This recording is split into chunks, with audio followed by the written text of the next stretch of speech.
नमस्कार सभी को, स्वागत है मेरे YouTube चैनल पीयूष मिश्र 13 पर।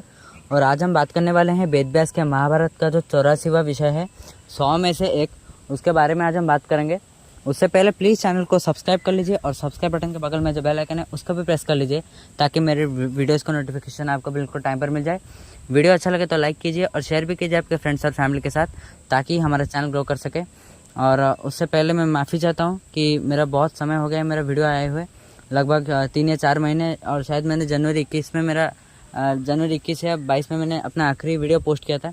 तो उसके बीच एक्चुअली हुआ यह था कि मेरे बहुत सारे एग्ज़ाम्स थे, मेरे 12th के बोर्ड एग्ज़ाम्स थे और मेरे जेई और नीट के भी एग्ज़ाम्स थे। तो उसके कारण थोड़ी सी विलम्ब हो गई वीडियो आने में, उसके लिए मैं माफ़ी चाहता हूँ। तो अभी चलिए अब कोशिश यही करेंगे कि ज़्यादा से ज़्यादा हम रेगुलर रहे अपने वीडियोज़ में, ज़्यादा मतलब हर वीक में एक वीडियो आता रहे, इसकी पूरी तरह से मैं कोशिश करूँगा। बिल्कुल मैं पूरा अपना मतलब कोशिश करूँगा कि हर वीक में एक वीडियो आता रहे, ज़्यादा नहीं पर मतलब उतना तो आएगा है। तो चलिए हम शुरुआत करते हैं 84वें विषय की। पर उससे पहले हमने पिछले विषय में जाना था कि किस प्रकार श्री कृष्ण ने अपना विश्व रूप दिखाया था अर्जुन को और अर्जुन उससे किस प्रकार प्रभावित हुए थे और वो सब मोह माया छोड़कर युद्ध लड़ने के लिए तैयार हो गए थे। और उसके बाद की स्टोरी यही है कि अर्जुन को फिर से धनुष थामे हुए और कृष्ण को शंख बजाते हुए देखकर पांडव और उनके मित्रगण बहुत प्रसन्न हुए। शंख और वाद्य यंत्रों की ध्वनि से पूरा मैदान गूंज रहा था। लेकिन युद्ध शुरू होने से पहले एक असाधारण दृश्य दिखाई दिया। कुरुसेना के सामने युधिष्ठिर ने अपने धनुष, तीर और अस्त्र शस्त्र को रथ में रख दिया। रथ से उतरकर वह नंगे पांव कौरव सेनापति भीष्म की ओर बढ़ने लगे। युधिष्ठिर के इस व्यवहार से सभी में भ्रम फैल गया। उनके भाइयों को कुछ समझ में नहीं आया, लेकिन एक बड़े भाई के रूप में युधिष्ठिर ने पहले जो भी किया है उन्होंने उसका अनुसरण किया है। इसलिए पांडवों ने जो कि थे भीम, अर्जुन, नकुल और सहदेव ने सब उनको देख रहे थे और उन्होंने श्री कृष्ण से ये प्रश्न किया कि युधिष्ठिर का उद्देश्य क्या है। कृष्ण थोड़ा मुस्कुराए और बोले, मैं धर्मपुत्र के उद्देश्य जानता हूँ। वो भीष्म, द्रोण, कृप, शल्य जैसे गुरुजनों का वो आशीर्वाद मांगने जा रहे हैं। गुरुजनों से उनकी अनुमति लिए बिना युद्ध करना प्राचीन परंपरा के विरुद्ध है। युधिष्ठिर कभी भी धर्म के विरुद्ध कार्य नहीं करेंगे। कृष्ण ने जरूर यह बात कही और कौरव पक्ष के वीरों ने यही कहा और वो यही सोचने लगे कि पांडुपुत्र भयभीत होकर दुर्योधन का शरण लेने आ रहे हैं। यह कहकर कौरव पक्ष के योद्धाओं ने युधिष्ठिर की कड़ी निंदा की। युधिष्ठिर किसी को कुछ न कहकर उस स्थान पर गए जहाँ भीष्म का रथ था और उन्होंने पितामह का प्रणाम करते हुए कहा, हे वीर श्रेष्ठ, ये युद्ध आरंभ होने से पहले मैं आपके आशीर्वाद की विनती करता हूँ। भीष्म ने कहा, युद्ध करो, तुम अवश्य जीतोगे। मैं कौरव की ओर से लड़ने जा रहा हूँ क्योंकि मैं उनके अन्न का ऋणी हूँ, लेकिन उनके पक्ष में होकर भी तुम्हारी भलाई के बारे में ही सोचूंगा। युद्ध में मुझे कोई नहीं हरा सकता, मृत्यु सिर्फ मेरे इच्छा पर होगी, लेकिन अभी वो समय नहीं आया है। जब वो समय आएगा तुम एक बार फिर मेरे पास आओगे। युधिष्ठिर ने प्रणाम करके भीष्म का आशीर्वाद लिया और गुरु द्रोणाचार्य के रथ की ओर बढ़े। द्रोण का प्रणाम करते हुए युधिष्ठिर ने कहा, गुरुदेव, हम शत्रुओं को परास्त करके ये युद्ध कैसे जीत सकते हैं? आप हमें आशीर्वाद दें। द्रोण ने उत्तर दिया, मनुष्य धन का गुलाम है, धन के वशीभूत है।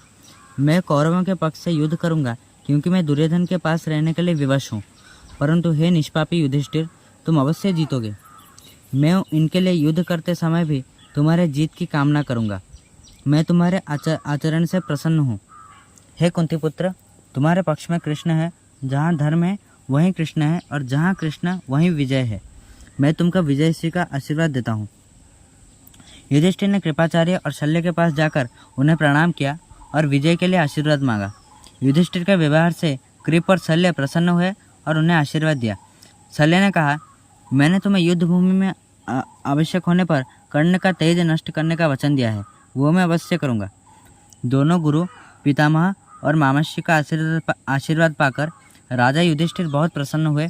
फिर उन्होंने गंभीर आवाज़ में कौरवों के पक्ष के योद्धाओं को देखकर कहा, हे क्षत्रियगण, कुरुक्षेत्र के पवित्र युद्धभूमि में सत्य और धर्म की परीक्षा होने वाली है।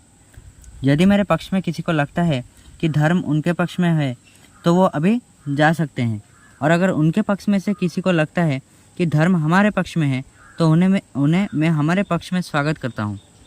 धर्मपुत्र, मैं दुर्योधन का भाई होते हुए भी अन्याय में उनकी सहायता नहीं करना चाहता, इसलिए मैं इस लड़ाई में आपकी मदद करना चाहता हूँ।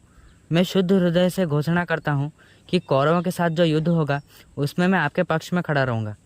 युधिष्ठिर के आह्वान के जवाब में धृतराष्ट्र के पुत्र युयुत्सु ने यह कहा और कौरवों को छोड़कर बड़े हर्षोल्लास के साथ पांडवों के साथ शामिल हो गए। इसी युयुत्सु के कारण धृतराष्ट्र पूरी तरह से निस्संतान नहीं बने थे। 100 पुत्रों के अलावा धृतराष्ट्र के एक दासी पुत्र भी थे। और जब पांडव वृद्ध हो गए और पांडव जब अपने वृद्ध समय में अभिमन्यु के पुत्र परीक्षित के हाथों में राज्य सौंपकर हिमालय की ओर चल पड़े थे, और उसी समय यही युयुत्सु परीक्षित के मंत्री के रूप में नियुक्त किए गए और राजकाम संभालने में उनकी मदद की। यही थी 84वां विषय। आशा करता हूँ कि आपको वीडियो अच्छा लगा हो, और अभी कोशिश पूरी तरह से यही रहेगी कि हर वीक में मतलब कम से कम एक वीडियो आता रहे। कोशिश यही रहेगी। और अभी ज़्यादा वीडियोस आएंगी, पर हाँ, एक वीक में एक वीडियो तो ज़रूर आएगी। तो आशा करता हूँ आपको ये वीडियो अच्छा लगा। वीडियो अच्छा लगा तो लाइक कीजिए और शेयर भी कीजिए आपके फ्रेंड्स और फैमिली के साथ, ताकि हमारा चैनल ग्रो कर सके। और वीडियो को आखिरी तक देखने के लिए बहुत बहुत धन्यवाद, और मिलते हैं नेक्स्ट वीडियो में। नमस्कार।